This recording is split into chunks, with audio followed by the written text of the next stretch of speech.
આજે આપણે પાણીપુરી ચૂરમૂર ચાટ ભૂલી જશો એવી સરસ ચાટ બનાવીને તૈયાર કરીશું. તો વિડીયો ખાસ જોજો. મારી ચેનલ ઉપર નવા હો તો ચેનલને સબસ્ક્રાઈબ કરી દેજો. ફેસબુક પરથી જોઈ રહ્યા હોય તો ફેસબુક પેજને ફોલો કરી દેજો, જેથી રોજ નવા વિડીયોના નોટિફિકેશન તમને મળતા રહેશે. તો પહેલાં આપણે મસાલો તૈયાર કરીશું. મસાલા માટે ગેસ પર પેન રાખી 1 ચમચી જેટલું મોટી ચમચી તેલ નાખવાનું.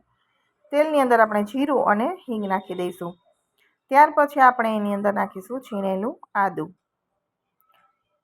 તો અહીંયા મસાલો છે એ અલગથી આપણે વઘાર કરીને થોડો અલગથી બનાવીશું, જેનો ટેસ્ટ પણ એકદમ સરસ એવો આવે છે.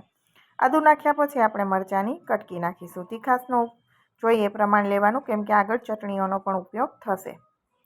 સાથે આપણે એક અડધું ટમેટું કાપીને લીધું છે એ નાખી દઈશું અને કેપ્સિકમ નાખી દઈશું 2 ચમચી જેટલું કાપેલું. હવે તમને ડુંગળી પસંદ હોય તો અહીંયા ડુંગળી પણ તમે બારીક કાઢી અને નાખી શકો છો. બધી વસ્તુને આપણે અત્યારે મિક્સ કરી દઈશું અને ગેસની ફ્લેમ લો કરી દઈશું. હવે પહેલાં મીડિયમ હતી, હવે લો કરી દઈશું અને એની અંદર આપણે થોડા મસાલા કરી દઈએ. તો ચપટી એક જ હળદર નાખીશું, વધારે નહીં, નહીંતર ગરમ મસાલો છે એકદમ પીળો બનશે. હવે કાશ્મીરી મરચું અડધી ચમચી નાખીશું. સાથે 1 ચમચી ભરીને ધાણા જીરું નાખીશું અને 1 ચમચી ભરીને આપણે ચાટ મસાલો નાખીશું, જેથી આપણો માવો છે એકદમ સરસ એવો બનશે. ટેસ્ટ પ્રમાણે આપણે મીઠું નાખીશું અને ચપટી ગરમ મસાલો નાખીશું. બધી વસ્તુને આપણે સરસ રીતે મિક્સ કરી દઈશું. બીજું કે શાકભાજીને આપણે ઓવરકુક કરવાના નથી, ક્રન્ચી રાખવાના છે, જેનો ચાટની અંદર ટેસ્ટ વધારે સારો લાગે. એટલે મસાલા બળે નહીં, ગેસની ફ્લેમ લો કરી દઈશું અને ફટાફટ મિક્સ કરી અને એની અંદર આપણે બટેટા નાખી દઈશું. તો અહીંયા 5 બટેટા છે મીડિયમ સાઇઝના મેં બાફીને લીધા છે, જેને આપણે આ રીતે હાથથી દબાવીને મેશ કરીને નાખી દઈશું. તો બધા બટેટા છે અહીંયા મેશ કરીને મેં નાખી દીધા છે. હવે આપણે મિક્સ કરી દઈએ. તો બટેટાનું સાથે આપણે થોડા એવા બાફેલા ચણા નાખીશું. તો અહીંયા મેં દેશી સફેદ ચણા લીધા છે. કાબોલી પણ લઈ શકાય અને કાળા ચણા હોય, બ્લેક ચણા જે દેશી, એ પણ લઈ શકાય, પરંતુ સફેદ ચણા હોય તો એ પણ ચાલે. હવે આપણે મિક્સ કરી દઈશું. સરસ રીતે મિક્સ કરી દેવાનું, જેથી બધી જ મસાલો છે એકદમ સરસ રીતે ચણા બટેટા સાથે મિક્સ થઈ જાય અને કલર પણ એકદમ સરસ આવશે. તો હવે છેલ્લે મિક્સ થયા પછી લીલા ધાણા નાખી અને ગેસની ફ્લેમ અત્યારે બંધ કરી દેવાની છે. લીલા ધાણા નાખો ત્યારે ગેસની ફ્લેમ બંધ કરી અને પછી લીલા ધાણા નાખવા અને મિક્સ કરી દઈશું. સરસ રીતે મિક્સ કરી અને ત્યાર પછી માવો ઝડપથી ઠંડો થઈ જાય એટલે હું એને એક પ્લેટમાં પણ કાઢી લઈશ. હવે નજીકથી પણ હું તમને બતાવી દઉં કે એકદમ સરસ એવો આપણો બટેટાનો જે માવો છે એ બનીને તૈયાર થઈ ગયો છે. તો આપણે ઘણા લોકો ચૂરમૂર ચાટ પણ બનાવતા હોય છે. તો ચૂરમૂર ચાટ કે પાણીપુરી ખાશો ને એનાથી ટેસ્ટ આનો બહુ જ સરસ આવશે. માવો તૈયાર થઈ ગયો, સાઈડમાં રાખી દઈએ. અહીંયા આપણે લીલી ચટણી બનાવીશું. તો તીખાશ જોઈએ એ પ્રમાણે મરચું લેવાનું, સાથે આદું, ફ્રેશ પુદીનાના પાન લેવાના છે અને આપણે અહીંયા લીધા છે ધાણા, જેને આપણે રફલી ચોપ કરીને નાખી દેવાના છે, મોટા મોટા કાપી અને નાખી દઈશું. સાથે અહીંયા તમે દાળિયા પણ લઈ શકો છો. મેં શેકેલી સિંગનો ભૂકો લીધો છે 1/4 કપ જેટલો. સાથે જીરું, સ્વાદ પ્રમાણે મીઠું અને લીંબુનો રસ નાખી દઈશું.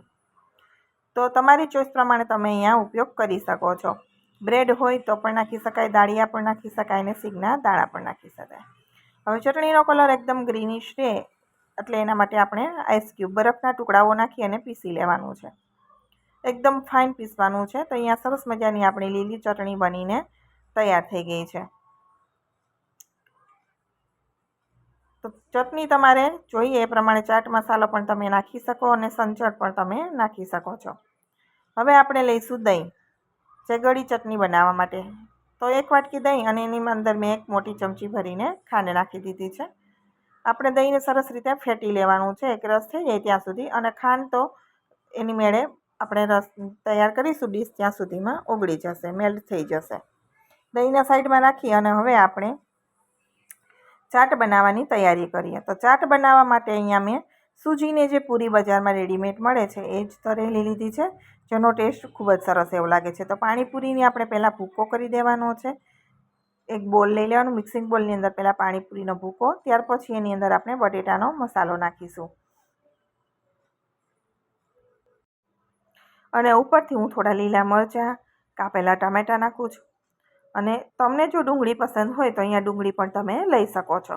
સાથે ખાટું મીઠું મિક્સ ચવાણું અને આલુ સેવ નાખી છે અને ઘરની બનાવેલી આપણે દેશી જ્યારે બેસન સેવ આપણે બનાવીએ છીએ એ નાખી છે. ફરી ઉપરથી આપણે પાણીપુરી આ રીતે ભૂકો કરી અને એ પણ ફરી નાખી દેવાની. હવે થોડો ઉપરથી મેં ચાટ મસાલો સ્પ્રિંકલ કર્યો છે.